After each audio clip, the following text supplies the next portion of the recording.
জয় গোপাল সবাইকে। আজ জামাই ষষ্ঠী, তাই মাকে নিয়ে এসেছি পুজো দিতে।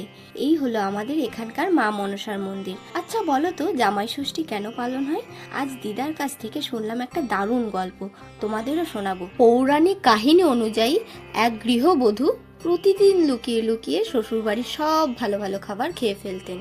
এরপর তিনি মিথ্যা বলতেন যে সব খাবার নাকি বিড়াল খেয়ে ফেলেছে। মা ষষ্ঠীর বাহনই হচ্ছে বেড়াল। দিনের পর দিন বিনা দোষে নিজের বাহনের উপর এমন অপবাদ আর অত্যাচার দেখে মা ষষ্ঠী অত্যন্ত রেগে যান। তখন ষষ্ঠী দেবীর অভিশাপে সেই গৃহবধূর ঘরের সন্তান মৃত্যুবরণ করে। সন্তান হারা হয়ে সেই গৃহবধূ নিজের ভুল বুঝতে পারেন।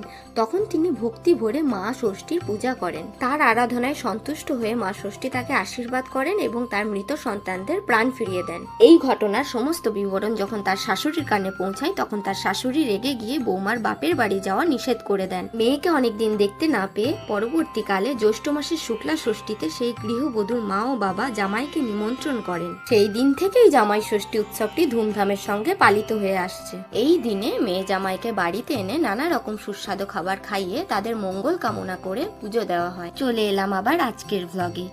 এই দেখো, এই যে ষষ্ঠী দেবীর মন্দির, লোকজন ষষ্ঠী বটতলা বলেও চেনেন।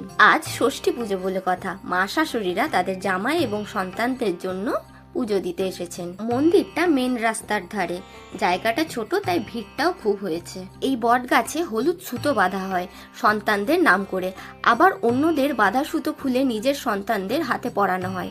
আজ মায়ের উপোস ছিল, আমরাও পুজো দিলাম, সবার নাম করে সংকল্প করলাম। এরপর সব এও স্ত্রীরা একে অপরের সিঁথিতে সিঁদুর পরাচ্ছে একে অপরের মঙ্গলার্থে। আজকের ভিডিও এখানেই শেষ করছি। দেখা হবে নতুন একটা ভ্লগে। ততক্ষণ ভালো থেকো, সুস্থ থেকো, আর সাবস্ক্রাইব করতে কিন্তু ভুলবে না। টাটা।